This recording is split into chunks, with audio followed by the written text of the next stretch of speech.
सबसे पहले मीडिया के सभी साथियों का हम भारतीय राष्ट्रीय कांग्रेस की तरफ से बहुत बहुत स्वागत करते हैं।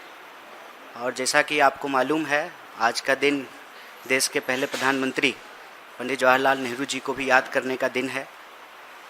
लेकिन हम आपके बीच आज एक बहुत ही महत्वपूर्ण विषय पर बातचीत के लिए उपस्थित हुए हैं। और माफ़ कीजिएगा, हमारी बातें चॉकलेटी नहीं है, तीखी है। आ रही है? ये संसद का माइक थोड़ी है। माफ़ कीजिएगा कि हमारे पास आज आपसे बातचीत करने के लिए कोई चॉकलेटी बात नहीं है, तीखी बातें हैं। क्योंकि देश में जो हो रहा है, सरकार के लिए कॉमेडी हो सकता है, लेकिन देश के जो नौनिहाल हैं, देश के जो भविष्य हैं, उनके जीवन मरण का सवाल है। आप सब पिछले कुछ सप्ताह से इस देश की शिक्षा व्यवस्था से जुड़ी हुई कई महत्वपूर्ण घटनाओं को कवर किए हैं। हालांकि हमारी देश की बहुत सारी मीडिया घंटों चर्चा करती है झालमुड़ी पर और मेलोडी पर, लेकिन इन सब चर्चाओं के बीच एक जो ज़रूरी मसला है वो ये है कि इस देश में विद्यार्थियों के, नौजवानों के आत्महत्या करने की जो रफ्तार है वो लगातार बढ़ती जा रही है। 1 घंटे के भीतर 2 नौजवान इस देश में आत्महत्या कर रहे हैं। और आत्महत्या का सीधा संबंध इस देश की चौपट शिक्षा व्यवस्था से है। जो आदमी शिक्षा के लिए योग्य नहीं है, उसको शिक्षा मंत्री बना दिया गया है। और यह बात मैं पूरी जिम्मेवारी से कांग्रेस पार्टी की ओर से आपके बीच रख रहा हूं। आपने देखा होगा कि किस तरीके से हर साल इसी महीने नीट को लेकर के एक बवाल शुरू होता है। और सरकार के जो रवैये हैं वो ढाक के 3 पात। न शिक्षा मंत्री का इस्तीफा होता है, न दोषियों पे कोई सख्त कार्रवाई होती है, और हर साल पेपर लीक होता है। आप जानते हैं कि 80 बार से ज़्यादा इस देश की परीक्षाओं के पेपर लीक हो चुके हैं। कल की खबर है कि एसएससी जीडी की परीक्षा देने के लिए केंद्र पर 800 से ज़्यादा लोगों को बुला लिया गया और बैठने की व्यवस्था सिर्फ 250 लोगों की थी।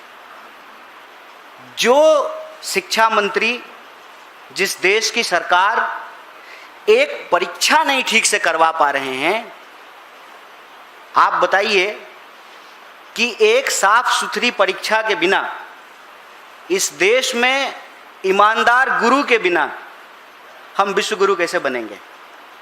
कल सुबह सुबह प्रधानमंत्री जी का मेल आया उनके ऑफिस से, और विदेश में उनकी उपलब्धियां गिनाई जा रही थी।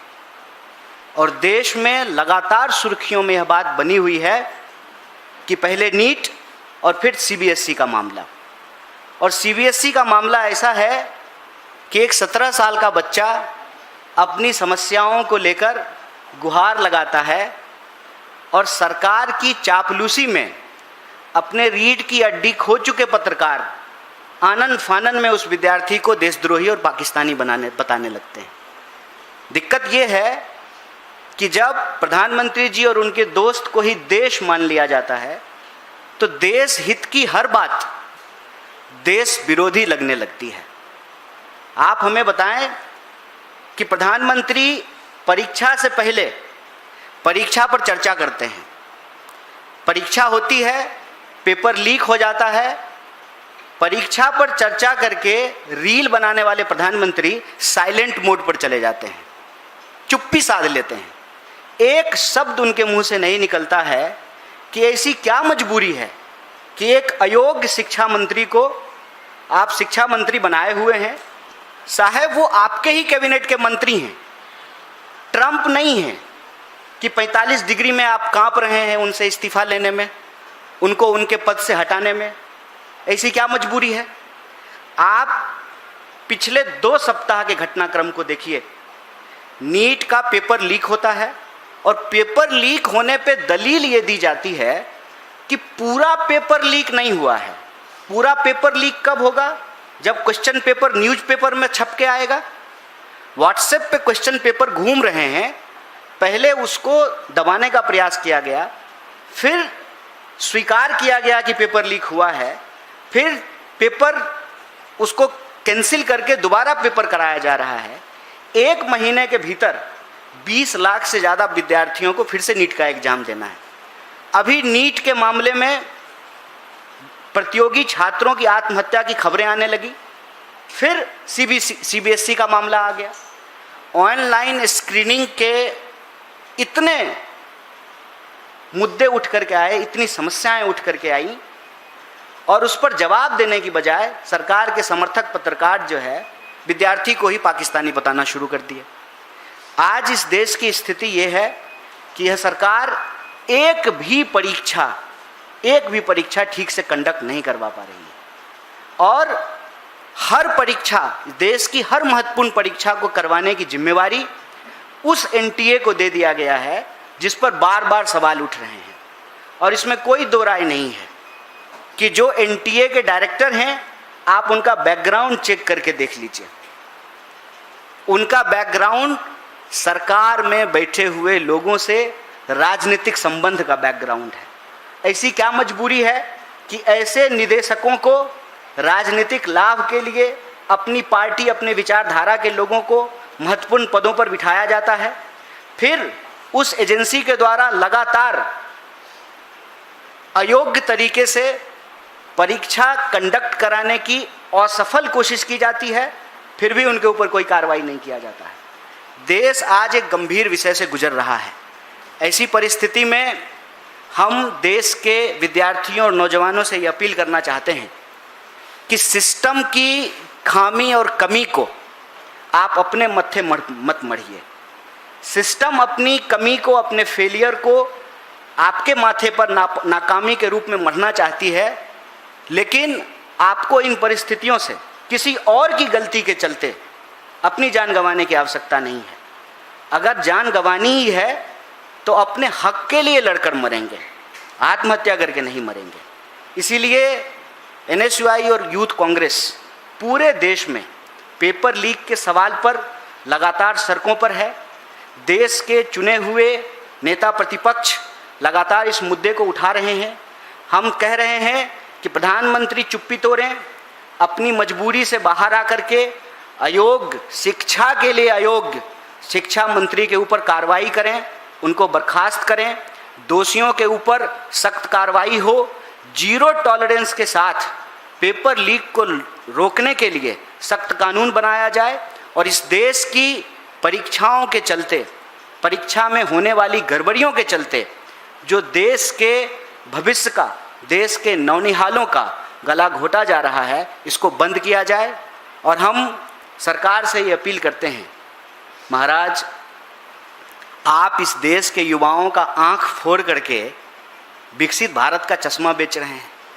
इस देश के युवाओं को कैद करके, उनकी आवाज़ को दबा करके आप विकसित भारत का चश्मा बेच रहे हैं। भारत विकसित तब होगा जब देश के विद्यार्थियों को सही शिक्षा मिलेगी, शिक्षित लोगों को रोजगार मिलेगा, और रोजगार की उनकी ताकत से अर्थव्यवस्था मजबूत होगी, तब देश मजबूत होगा, और तब हम विश्वगुरु बनेंगे। पेपर लीक कराने वाले गुरुओं से जिनका संबंध भाजपा और आरएसएस से है, उनके दम पर तो विश्वगुरु नहीं बन पाएंगे। ये छलावा बंद किया जाए, और देश के अंदर यह जो स्थिति पैदा की गई है, किसी भी लोकतांत्रिक आवाज़ को आनन फानन में देशद्रोही साबित करना है, पाकिस्तानी साबित करना है, यह रवैया देश के लिए ठीक नहीं है। और जो लोग सवाल उठाते हैं, उन सवालों को गुमराह करने की बजाय सरकार को उन सवालों का जवाब देना चाहिए।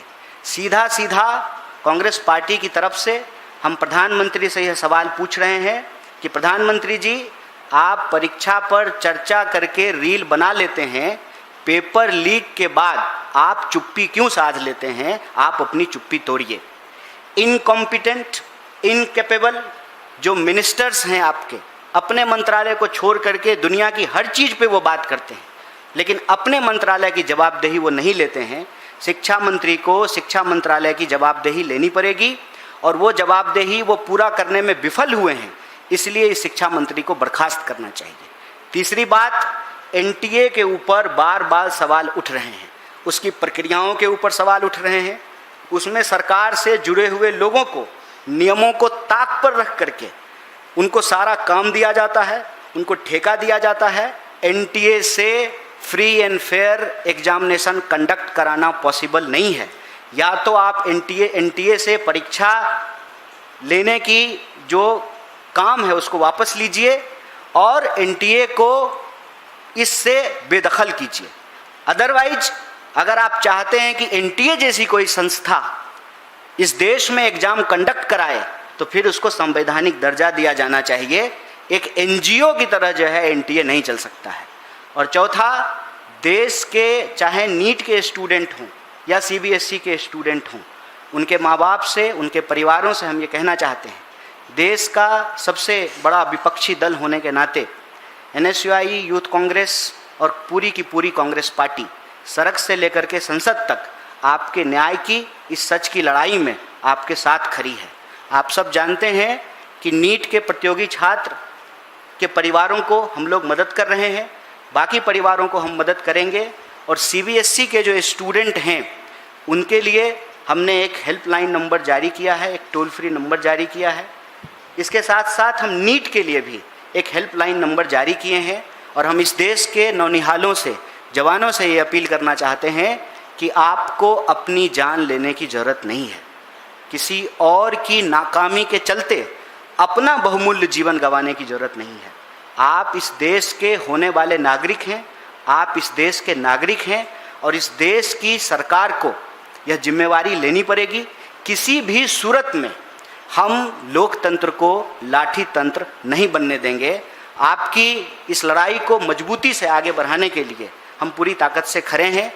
सीबीएसई के जो प्रभावित स्टूडेंट हैं, जो ऑनलाइन स्क्रीनिंग के माध्यम से अपना उत्तर पुस्तिका नहीं प्राप्त कर पा रहे हैं, उनके उत्तर पुस्तिका में जो उन्होंने आंसर शीट में जो जवाब लिखा है इसके हिसाब से उनको मार्क्स नहीं दिए गए हैं, अगर उनको कम अंक आए हैं, किसी तरह की परेशानी अगर सीबीएसई के स्टूडेंट को हो रही है, सभी लाखों प्रभावित छात्रों के लिए हम एक नंबर जारी कर रहे हैं। एनएसयूआई ने इसको अपने सोशल मीडिया हैंडल से जारी किया है। हम आपके माध्यम से देश को फिर से इस नंबर को अवगत कराना चाहते हैं। नंबर है 9260030030। इस पे आप अपनी शिकायत दर्ज करा सकते हैं और इस सवाल को, देश में पेपर लीक के सवाल को हम एक गंभीर मुद्दा मान करके पूरी ताकत से इसके लिए लड़ेंगे, क्योंकि हमारी ये स्पष्ट समझ है, वोट चोरी करके जो लोग कुर्सी पर बैठ जाते हैं उनके शासन में पेपर लीक होना एबिलिटी है, कैपेबिलिटी है। उनके दौर में पेपर लीक होना बहुत स्वाभाविक है। इसीलिए यह लड़ाई न सिर्फ देश के भविष्य को बचाने की लड़ाई है, अंततः यह लड़ाई इस देश की जनतांत्रिक लोकतांत्रिक शक्ति को भी आगे बढ़ाने की लड़ाई है। इसमें Congress party, NSUI, youth Congress इस देश के विद्यार्थियों और नौजवानों के साथ पूरी तरह से तैयार है। आपके पास जो भी सवाल हैं हम यथासंभव उसका जवाब देने का प्रयास करेंगे। और आप राजनीतिक, गैर राजनीतिक, विचारधारात्मक कोई प्रश्न पूछ सकते हैं, क्योंकि हम प्रधान नहीं हैं। प्रधान से जब पूछा गया कि आप इस्तीफा क्यों नहीं देंगे, तो उन्होंने कहा कि हम राजनीतिक सवालों का जवाब नहीं देंगे। मतलब वो जब चुनाव लड़ते हैं तो वो राजनीति नहीं करते हैं, वो गुल्ली डंडा खेलते हैं, उसको पॉलिटिक्स नहीं कहते हैं। भाजपा एक राजनीतिक दल नहीं है और धर्मेंद्र प्रधान भाजपा के नेता नहीं हैं। धर्मेंद्र प्रधान जो है वो सांसद नहीं है और मंत्री होना इस देश में राजनीतिक नहीं है। हो सकता है मोदी जी के शासन में राजनीति की परिभाषा बदल गई हो। अब सरकार का चरण वंदना करना, प्रधानमंत्री जी के चरणों में लेट जाना, इसको राजनीति नहीं कहा जाता है। लेकिन हम समझते हैं कि शिक्षा का सवाल एक राजनीतिक सवाल है, रोजगार का सवाल एक राजनीतिक सवाल है, पेपर लीक का सवाल एक राजनीतिक सवाल है और हम आपके सभी राजनीतिक सवालों का जवाब देने का यथासंभव प्रयास करेंगे। बहुत बहुत शुक्रिया, बहुत बहुत धन्यवाद।